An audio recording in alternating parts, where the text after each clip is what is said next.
देखिए, ये फर्रुखाबाद की जनता है, अपने आप को ठगा हुआ महसूस कर रही है 10 साल से। ना ही इनकी कोई समस्याओं का समाधान हुआ, ना इनकी समस्याओं को सुनने वाला कोई इन्हें मिला। अब ये मन बना चुकी है फर्रुखाबाद की जनता कि अब हमको यहाँ पर बदलाव करना है और बदलाव करेगी। मेरे मुद्दे थे, पहले तो ये सारे लोग जो लड़ रहे थे, कोई धर्म के आधार पर लड़ रहा, कोई जाति के आधार पर लड़ रहा था, लेकिन हमारा स्टैंड तब भी विकास का मुद्दा था, क्योंकि हमारे फर्रुखाबाद में विकास कहीं पर दिखाई देता नहीं। और उस वक्त भी मेरा विकास का मुद्दा था, आज भी वही मुद्दा है। लोग हमारे मुद्दे को लेने की कोशिश करें या जो कुछ भी करें, वो एक अलग बात है। क्या माना जाए, क्रांति पांडे जी कितने वोटों से फर्रुखाबाद लोकसभा क्षेत्र से जीत सकते हैं? अब ये तो फर्रुखाबाद की जनता खुद ही तय करेगी।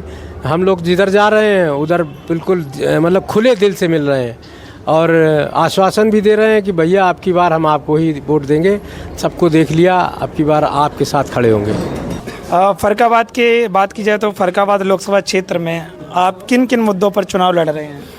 मेरा मुद्दा सिर्फ विकास का होगा, ना धर्म और जाति का झगड़े की मुद्दा होगा, ना किसी अन्य। मेरा सिर्फ विकास का मुद्दा होगा। व्यापारियों का किस तरीके से विकास हो, किसानों का किस तरीके से विकास हो, छात्रों का, बेरोजगारों का किस तरीके से उनका हित और विकास हो, मेरे मुद्दे वो रहेंगे। नमस्कार दोस्तों, टाइम न्यूज़ 24 यूट्यूब चैनल में आप लोगों का स्वागत है। 24 खेल के नए एपिसोड में आज हमारे साथ बहुजन समाज पार्टी के फर्रुखाबाद के लोकसभा प्रत्याशी क्रांति पांडे जी मौजूद हैं और आपको जानकारी दे दें, चुनाव प्रचार कर रहे थे और अचानक से मेरी मुलाकात हुई, तो इनसे खास बातचीत करेंगे और जानेंगे 2024 के चुनाव में फर्रुखाबाद लोकसभा क्षेत्र से बहुजन समाज पार्टी कहां पर है और कैसी तैयारी कर रही है। सर, बहुत बहुत स्वागत है आपका। धन्यवाद। नमस्कार सर, ये बताइए कि आपको बहुजन समाज पार्टी से टिकट मिली है। बहुजन समाज पार्टी अभी फर्रुखाबाद में चुनाव प्रचार में कहां पर है? आपने देखा होगा, हम तो आम जनता के बीच जाकर के अपनी बात को उनसे रख रहे हैं और उनकी समस्याओं को भी सुनते जा रहे हैं कि जो उनकी समस्याएं हैं उनको भी तो नोट कर रहे हैं कि हम आगे किस तरीके से उन समस्याओं का निस्तारण करना है।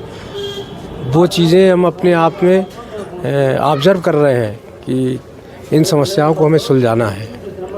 और बीएसपी की बात रही तो बीएसपी ने, अगर बहुजन समाज पार्टी ने हमारे ऊपर, बहन जी मायावती ने भरोसा किया है, तो उस भरोसे को पूरी तरह से निभाएंगे।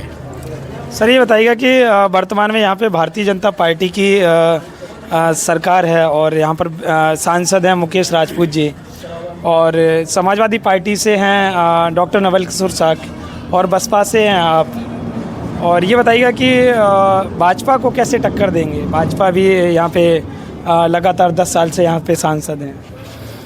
देखिए, ये फर्रुखाबाद की जनता है, अपने आप को ठगा हुआ महसूस कर रही है 10 साल से। ना ही इनकी कोई समस्याओं का समाधान हुआ, ना इनकी समस्याओं को सुनने वाला कोई इन्हें मिला। अब ये मन बना चुकी है फर्रुखाबाद की जनता कि अब हमको यहाँ पर बदलाव करना है और बदलाव करेगी। बदलाव करेगी? करेगी। एक चीज़ और बताइएगा कि समाजवादी पार्टी को किस नज़र से देखते हैं? डॉक्टर नवल किशोर साक भी अपनी दमखम दिखा रहे हैं और ज़ोर शोर से प्रचार कर रहे हैं। प्रचार तो प्रत्याशी मैदान में आया तो करेगा तो है ही, लेकिन जनता किसको पसंद कर रही है वो आप देख लीजिए। क्यों भरी धूप में सारे लोग साथ में घूम रहे हैं और पूरी तौर से ईमानदारी से। यहाँ पर बड़े मंच और उसकी ज़रूरत नहीं है। यहाँ आम जनता के बीच जाकर के उसकी समस्या को सुनना, उनके साथ खड़े होना, उनकी समस्याओं का समाधान करना, इस योजना के साथ हम लोग कंधे से कंधा मिलाने आए हैं आम जनता के बीच में। फर्रुखाबाद की बात की जाए तो फर्रुखाबाद लोकसभा क्षेत्र में आप किन किन मुद्दों पर चुनाव लड़ रहे हैं? मेरा मुद्दा सिर्फ विकास का होगा, ना धर्म और जाति का झगड़े की मुद्दा होगा, ना किसी अन्य। मेरा सिर्फ विकास का मुद्दा होगा। व्यापारियों का किस तरीके से विकास हो, किसानों का किस तरीके से विकास हो, छात्रों का, बेरोजगारों का किस तरीके से उनका हित और विकास हो, मेरे मुद्दे वो रहेंगे। मतलब विकास के मुद्दे पर आप चुनाव लड़ रहे हैं? बिल्कुल, हम विकास के मुद्दे पर चुनाव लड़ रहे हैं। हम जाति और धर्म के बंटवारे के आधार पर कोई चुनाव नहीं लड़ रहे। प्रदेश की बात की जाए तो बहुजन समाज पार्टी क्या लग रही है, प्रदेश में कितनी सीटों पर जीत हासिल कर सकती है? ज़बरदस्त बदलाव होगा, ज़बरदस्त। परेशान हो गया आदमी 10 साल में, अब बदलाव चाहता है और बदलाव का माहौल दिखने लगा है। अगर फर्रुखाबाद लोकसभा क्षेत्र से क्रांति पांडे जी, मतलब आप अगर जीतते हैं तो फर्रुखाबाद का कैसे विकास करेंगे? फर्रुखाबाद का विकास 3-4 मुद्दे तो हमारे पास हैं। सबसे पहला है कि व्यापारियों को रोज़गार किस तरह से और दिलाया जाए, कैसे बढ़ाया जाए, पहला मुद्दा। दूसरा मुद्दा, हमारे यहाँ जो किसानों को अमृतपुर क्षेत्र में बाढ़ की वजह से फसल की बर्बादी होती है, उनकी तबाही होती दिखती है, वहाँ पर एक बांध बनवाएंगे, किस तरीके से वो बाढ़ का प्रकोप रुके वो व्यवस्था करेंगे। तीसरा, आलू किसान बहुत परेशान होता है और उसको वाजिब कीमत नहीं मिलती, तो आलू की चिप्स फैक्ट्री के रूप में कहाँ पर क्या विकास कराया जाए, कैसी फैक्ट्री लगाई जाए, उस पर विकास करेंगे, उस पर फोकस करेंगे। और चौथा होगा कि कुछ क्रॉसिंग है जो बहुत परेशान करती हैं और जाम रहता है पूरा शहर, तो हम किस तरीके से वहाँ पर पुल बनवा सकें, तो उनके लिए पुल बनवाने का प्रयास करेंगे।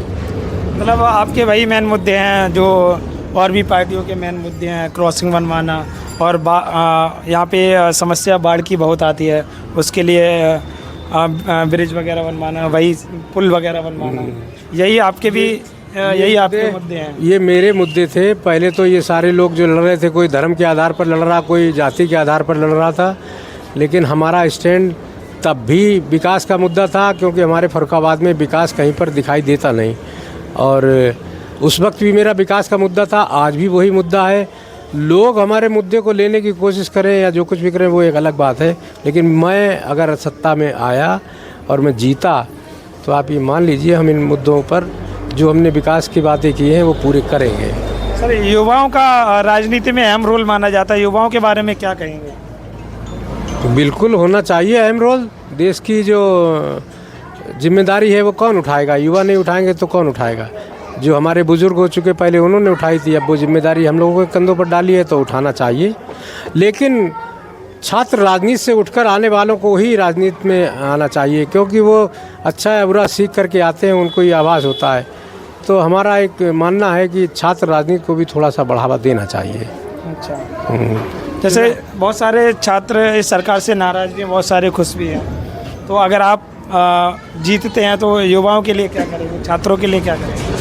अगर हम चुनाव जीते तो हम युवाओं को किस तरीके से रोज़गार दे सकें, मेरी प्राथमिकता वही तब भी थी, अब भी है और आगे भी यही रहेगी। यह बेरोज़गार को रोज़गार मिलना सबसे बड़ी गारंटी है। बातों से कुछ नहीं होगा, उनको रोज़गार चाहिए, उनका घर गृहस्थी कैसे चलेगी वो साधन देना है हमें, उसी पर काम करेंगे। क्या माना जाए, क्रांति पांडे जी कितने वोटों से फर्रुखाबाद लोकसभा क्षेत्र से जीत सकते हैं? अब ये तो फर्रुखाबाद की जनता खुद ही तय करेगी। हम लोग जिधर जा रहे हैं उधर बिल्कुल मतलब खुले दिल से मिल रहे हैं और आश्वासन भी दे रहे हैं कि भैया आपकी बार हम आपको ही वोट देंगे, सबको देख लिया, आपकी बार आपके साथ खड़े होंगे। तो आप लोग देख सकते हैं हमारे साथ बहुजन समाज पार्टी के प्रत्याशी क्रांति पांडे जी मौजूद थे और उन्होंने जो बताया, इनका यही कहना है कि सबसे पहला इनका जो मेन मुद्दा रहेगा, विकास के ऊपर ये चुनाव लड़ रहे हैं। और बात की जाए तो प्रदेश की राजनीति में बताया कि बहुजन समाज पार्टी बहुत अच्छे मार्जिन से जीतेगी और एक नया बदलाव उत्तर प्रदेश में आएगा, ये कहना है। कमेंट करके आपको बताना है क्या? एक बात और कहना चाहेंगे, इन सबसे अलग हटकर पूरे देश के जितना भी विकास का योगदान है वो व्यापारी वर्ग से है। व्यापारी वर्ग जब राजस्व देता है तब हमारे देश का विकास होता है। तो हमारा एक पहला फोकस ये भी होगा कि हम व्यापारियों का किस तरीके से विकास कर सकें, किस तरीके से उनको उनके व्यापार में सहयोग कर सकें। हो सकता है कि कुछ हम लोग प्रयास करें कि जीएसटी की वजह से कुछ व्यापारी बहुत परेशान हैं और वो अपनी समस्याएं बताते हैं कि व्यापार बहुत ज़्यादा डिस्टर्ब है। कोशिश करेंगे कि अगर कोई रास्ता निकला तो जीएसटी से जो भी रिलीफ मिल सकती है वो रिलीफ व्यापारियों को दिलाने की कोशिश भी करेंगे। तो देखिएगा, मेन बात है जो किसान व्यापारी और जो मेन मुद्दा तो इनका यही है कि विकास के ऊपर ये चुनाव लड़ रहे हैं।